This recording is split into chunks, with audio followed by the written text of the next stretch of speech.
총선이 끝난 후에 미래통합당 일부 의원들이 제기한 사전투표 조작 의혹.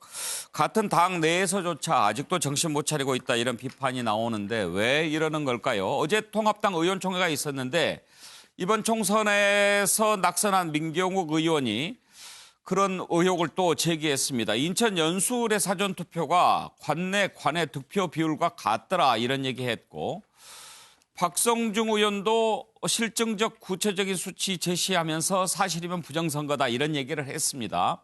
당 내에서조차 또 의원총회에서조차 이런 얘기가 나왔다는 겁니다. 그렇지만 장제원 의원은 당선됐으니까 뭐 그렇다고 치는데 역시 낙선한 이준석 후보도 그런 거 아니다. 아니면 아닌 거다. 그러니까 안 되는 거다. 이런 얘기를 하고 있습니다.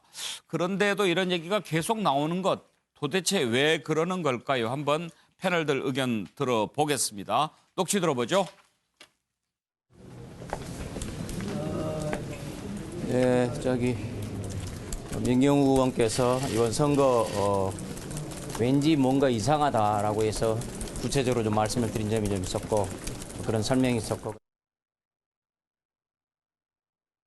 우리가 청와대에 보면 게시판 있지 않습니까? 예. 청와대 게시판에 보면은 20만 명이 넘으면 답변할 의무가 있잖아요. 예. 마찬가지로 국민적 의심 의혹이 있다면은 네. 사실 여부를 확인해서 예. 알려주면 되거든요. 예. 그래서 마치 큰 그거로 이렇게 보지 말고 네. 어쨌든 그러한 부분이 있다면은 사실 여부에 대해서 명확하게 이거는 잘못됐다. 이거는 네. 이런 부분이다. 이건 사실이 아니다. 네. 이런 부분을 명확하게 짚어줄 필요는 있지 않겠나 생각을 합니다. 저는 유튜버들한테 휘둘리는 이런 수준의 정당은 이제 안 되죠. 지금 보수의 이제 지지자들 중에서 사전투표 의혹론을 제기하는 분들이 있어요. 근데 제가 제발 그런 것 좀 거두라고 제가 말씀드리고 싶은 게 실제로 보수 유튜버들 중심으로 해가지고 사전투표에 뭐 CCTV가 없으니까 그거는 뭐 정부에서 부정을 일으킬 가능성이 있으니까 사전투표 하지 말고 본투표 가라. 이렇게 설득했던 게 유튜버들이에요. 실제로 그리고 그렇게 많이 했어요. 보수에 있는 세권자들이. 네. 그러니까 본투표에 보수가 몰려간 것이고 사전투표에 보수가 안 간 겁니다. 그러니까 격차가 나는 것인데 그때 그런 주장했던 사람들이 지금 와가지고 봐라 사전투표 부정 맞지 이렇게 얘기하는 거는 지고도 정신 못 차리는 겁니다. 그거는. 과연 이것이 내가 범죄가 되는지 여러분들이 한번 재판해 보세요. 이거는요 웃기는 얘기입니다. 웃기는 얘기. 맞습니다. 저를 아마 여기다 집어넣고 선거를 조작하려고 했는데 일단은 성공했다고 봅니다. 그러나 진실과 진리는 변하지 않습니다.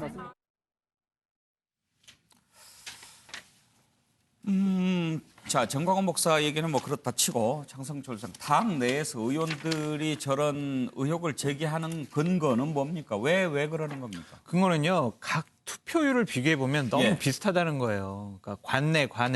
그러니까 우리 쪽에서 사전에 투표를 했는데 예. 거기에 거의 비슷한 수준의 득표 비율이 나왔다는 거죠. 예를 뭐가 들면 문제죠? 그러니까 저도 그게 뭐가 문제인지 모르겠어요. 그게 민심인데 예를 들면은 사전 투표했는데 나 A라는 사람에게 대략 41%, B라는 사람에게 50%가 나왔다. 근데 다른 동에 보니까 거의 비슷한 수준으로 나왔다. 그렇기 때문에 이것은 조작된 거다. 이렇게 비슷한 얘기를 하고 있는. 비율로 나와야 정상 아닌가요? 그게 정상인데 너무 비슷해서 그것이 의심스럽다. 이것은 조작한 거다. 이렇게 비슷하게 나올 리가 없다라고 주장을 하는 건데요. 그런데 지금 세상에 그 투표, 개표 조작이 가능하다고 믿는 걸까요? 우리나라 대한민국에선 그런 일이 벌어지지 않을 거라고 생각이 들고요. 선거에서 지면은요, 억울해가지고요. 예. 자꾸 외부에서 내가 진 이유를 찾아요.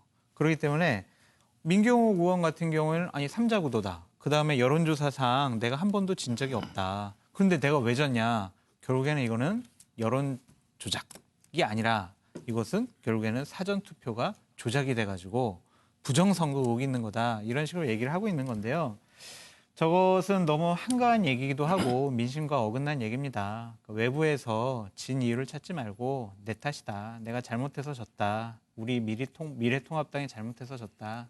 그런 식으로 생각하는 게 맞지 자꾸 사전투표 조작 의혹으로 몰고 가는 것은 옳지도 않고 국민의 민심을 더 떠나가게 하는 그런 일이다라고 전 예. 말씀드립니다. 지금 보수 쪽의 유튜브에서 이런 얘기들을 또 많이 꺼내고 있는 것 같은데요. 서정욱 변호사 그 보수 쪽 유튜브도 좀 잘 아시잖아요.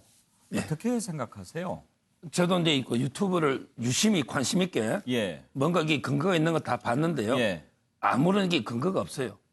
제가 이게 적었지 않습니까? 원인을 잘못 진단하면 그럼 이게 대책이 잘못되고요. 대책이 잘못되면 이게 계속 패배가 반복되는 악순환이 되는 거예요. 그럼 이게 만약에 이번에 보수가 진 게 사전투표 조작 때문이면 다음 선거에 사전투표 조작만 막으면 이깁니까? 아니잖아요. 따라서 이게 원인이 잘못되면 대책이 잘못되는 거예요. 지금 이게 왜 보수가 국민으로부터 버림받는지 철저하게 반성하고 혁신하고 개혁하고 이게 필요한데 오히려 이제 여론은 마치 투표는 이겼는데 조작 때문에 전 것처럼 몰아가면 다음에 이게 또 저런 게 뻔하잖아요. 따라서 저는 지금 이게 일부 유튜버들이 상당히 문제가 있고 아무런 근거도 없이 이렇게 자꾸 조작설을 제기하는 거는 국민으로부터 더 멀어지는 길이다. 정말 이게 자제해야 된다. 근데 민경호 의원까지 동조가 나서는 거, 박성준도 마찬가지고 이거는 이게 정말 책임 있는 자세가 아니다. 이래 제가 강력히 비판하는 거예요. 예. 서정욱 변호사까지 그렇게 생각한다면은 제가 보기에 유튜브가 뭔가 잘못 보고 있는 것 같습니다. 예. 그런데도 그런 얘기 나오는 거는 근데 차정 교수 이번에 미래통합당의 참패 원인을 여러 가지로 분석하면서 너무 극우 유튜브 쪽에 맞습니다. 경도된 것, 예. 매몰된 것 예. 이런 것도 원인으로 지적하지 않았습니까? 맞습니다. 바로 그런 측면에서 사실 지금 이런 이야기를 하고 있는 것 자체가 상당히 앞으로 향후 진로를 지금 모시게 되는 미래통합당 입장에 큰 이 부담이 되지 않을까, 정치적인 짐이 되지 않을까 하는 생각이 드는데요. 제가 판넬에 이렇게 썼습니다. 핑계 없는 무덤은 없다. 모든 이렇게 잘못해야 되는 다 핑계가 있죠. 그래서 이 지금 나름대로 핑계를 대려고 이렇게 지금 사전투표서 이렇게 조작설을 이야기하고 있는지 모르겠지만 이것은 크게 두 가지 측면에서 문제가 있다. 아까 첫 번째 측면은 이 서정욱 변호사께서 설명을 했기 때문에 다 되풀이하지 하지 않고요. 또 하나는 어떻게 보면 일반 국민들이 봤을 때는 야, 이건 선거 패배에 대한 승복을 하지 않겠다. 결과도 받아들이지 않겠다는 또 다른 오만한 모습을 비출 수 있다는 겁니다. 그동안 자신들이 이기면 뭡니까? 현명한 판단이다. 현명한 선택이다. 위대한 국민의 선택이다. 그런 이야기가 나고 자신들이 지면 조작이다. 이런 식의 이야기를 되풀이되는 그런 이야기를 하는 정파에 대해서 과연 국민들이 다음번에는 또 어떤 해초를 들까요? 저는 더 큰 해초를 들 가능성이 높다고 보거든요. 그런 측면에서 보면 이 지금 이런 식의 이 말이 안 되는 주장들은 예. 빨리 거둬들이는 것이 맞지 않을까 생각이 듭니다. 현근택 부위원장 지금 민주당은 일절 무대응 원칙입니까? 그렇죠. 저희 당에서 할 건 없고요. 사실은 이제 법적으로는 다 보장돼 있어요. 선거 무효 소송이라는 절차가 있거든요. 예. 30일 내에 하면 됩니다. 근데 이제 선거 무효 소송을 했을 때는 예를 들어서 아주 격차가 적거나 이렇게처럼 이제 부정선거 확실할 땐 모르겠지만 그거를 제기하는 그 자체로 어찌 보면 선거에 불복한다 이런 네. 인상을 심어줄 수 있어서 제가 보기에는 예를 들어서 진짜로 문제 제기하실 거면 소송을 통해서 해결하면 되는 것이고 나머지 정치적인 의미는 크게 없다고 봅니다. 앞에 분들 말씀처럼 그동안에 이런 얘기 많이 있었지만 사실 우리나라가 그 정도 시스템이 돼 있는 나라가 아닙니다. 이번에 코로나 대응도 보면요. 어느 정도 시스템으로 움직이는 나라거든요. 그래서 저는 그분들은 의혹 제기하는 건 자유겠지만 큰 영향은 없을 거라고 봅니다. 예. 자, 이렇게 아직 패배의 충격에서 벗어나지 못하는 모습을 보여주고 있는 미래통합당입니다. 앞으로 어디서 그 활로를 찾아야 할까요? 한번 생각해 보겠습니다.